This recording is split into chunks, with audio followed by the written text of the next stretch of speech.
You post something, you check back in 30 seconds, then a minute, then again. And when the number doesn't move the way you hoped, something in your chest actually drops. That's not vanity. That's not weakness. That's a very old system in your brain being pulled somewhere it was never built to go. Today we're going inside the real psychology of needing validation, why some people's entire sense of self rises and falls with someone else's approval. There are 4 real mechanisms behind it, and the third one is the one almost nobody names correctly. Stay with me to the end, because by the time we're done, you'll know exactly where the line is between a normal human need and something quietly running your life from behind the scenes. Here's the first thing almost every video on this topic gets wrong. Needing other people isn't a flaw. Researchers who study human motivation have found that the desire to belong, to be liked, accepted, kept close by others, is one of the most consistent, universal drives in our entire species. So this isn't a video about how needing approval makes you broken. It's a video about the difference between needing connection, which is healthy, and needing approval just to feel like you exist at all, which is something else entirely.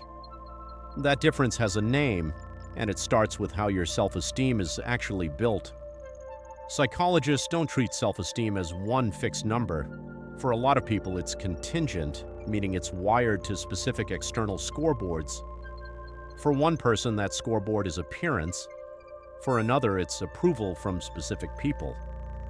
For someone else, it's winning or being the smartest person in the room. When your self-worth is contingent on a domain like that, here's what happens. A single piece of feedback in that exact domain doesn't just affect your mood for a minute. It temporarily rewrites how you feel about your entire self. A missed reply, a joke that didn't land, a photo that didn't get the reaction you expected. None of those are small if the scoreboard they're hitting is the one your whole identity is plugged into. And here's the part that should genuinely get your attention. This wiring isn't just something researchers infer from surveys and questionnaires. It shows up somewhere much harder to argue with, on a brain scan. We're going to come back to exactly what that scan found because it's more specific and more revealing than most people expect. Hold on to that, the brain scan. It's coming. Here's where it gets less abstract. There's a real peer-reviewed brain imaging study that looked at a region called the nucleus accumbens, a core part of your brain's reward circuitry, the same general system involved in most things that feel good. Researchers found that when people experienced a gain in their own social reputation, activity in that region predicted how much they used social platforms like Facebook. Interestingly, the same brain region's response to a straightforward cash reward did not predict that same usage. In other words, gaining social approval appears to light up this system in a way that's at least somewhat distinct from simply winning money. But, and this matters, that finding is correlational. It shows a strong relationship, not proof that the platform causes the trait. It's just as plausible that people whose self-worth already leans on approval are drawn to these platforms more in the first place. Good science leaves that open, and so should we. Now here's the counterintuitive twist. It's not actually the approval itself that hooks you the hardest. It's the uncertainty around it. Long before social media existed, B.F. Skinner's research on reinforcement found that rewards delivered on an unpredictable schedule produce behavior that is far more resistant to fading out than rewards you can predict. A notification that might come at a time you can't know for a reason you can't fully control. That unpredictability is precisely the design your brain evolved to chase hardest.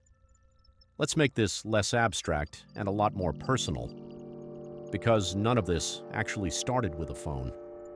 Attachment research, going back to foundational work by Bowlby and Ainsworth, describes a pattern called anxious attachment, a heightened sensitivity to whether the people closest to you are responsive, paired with a strong pull towards seeking reassurance, often repeatedly. People with this pattern aren't being needy for no reason. Somewhere earlier in life, closeness and safety weren't guaranteed defaults. They had to be checked on and re-earned. Carl Rogers, the psychologist who founded person-centered therapy, described 2 very different environments a child can grow up in. In one, approval is conditional. Love and warmth show up when you perform, achieve, or behave a certain way. In the other, approval is unconditional, acceptance that isn't contingent on any of that. Rogers theorized that a childhood built on conditional regard pushes a person's sense of self-worth outward into other people's hands well into adulthood. That's not a diagnosis, it's a framework. But it explains something a lot of people recognize immediately: why approval from certain people can feel less like a nice-to-have and more like oxygen. Then there's the layer that makes all of this louder than it used to be: comparison. Back in 1954, long before any of this technology existed, the psychologist Leon Festinger proposed that people evaluate their own opinions and abilities by comparing themselves to others, especially others they see as similar to themselves.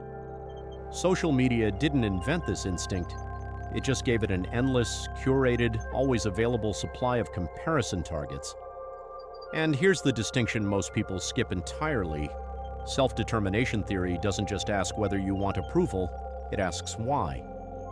Acting because something genuinely matters to you is very different psychologically from what researchers call introjected regulation, acting specifically to earn approval or avoid guilt.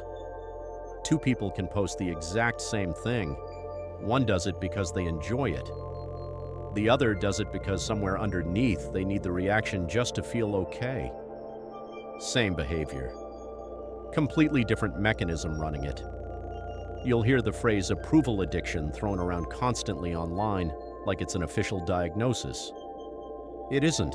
It doesn't exist in clinical manuals as a real category. What people usually mean by it already has real names, the ones we've just covered: contingent self-esteem, anxious attachment, introjected motivation.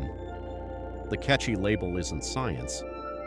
The mechanisms underneath it are. So, that brain scan I told you to hold on to.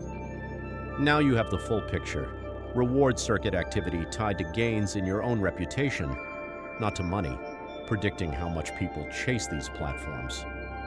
It's real, it's published, and it's also just one piece of a much bigger, still unfinished puzzle, not a verdict on your brain, and not proof that any app made you this way.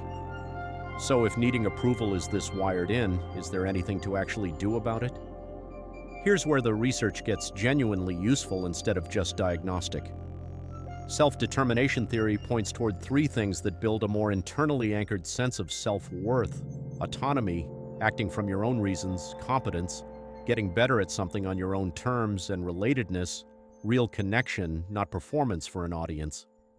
Separately, Kristin Neff's research on self-compassion, treating yourself with the same basic kindness you'd offer someone else without needing to win or be praised first, offers a genuinely different foundation than approval ever can. It's worth saying plainly that research is still evolving, and more recent work has walked back some of the bigger early claims about how completely it can replace self-esteem. It's not a magic fix, it's a real, still developing alternative. Here's the actual reframe. Wanting to be seen isn't weakness, it's one of the most human things about you. The goal was never to need nothing from anyone. That's not healthier. It's just isolation with better branding. The real shift is smaller and harder, untethering your sense of worth from any single scoreboard, a like, a reply, one person's mood, so that no single input gets to decide whether you're allowed to feel okay today. That's not about becoming someone who doesn't care. It's about becoming someone whose worth doesn't have to be re-earned every few minutes. So here's the real question. When you think about the last time your mood depended entirely on someone else's reaction, was that about connection or was it about approval? Comment which one it actually was. And if this helped you see the difference, subscribe. New psychology breakdowns every week.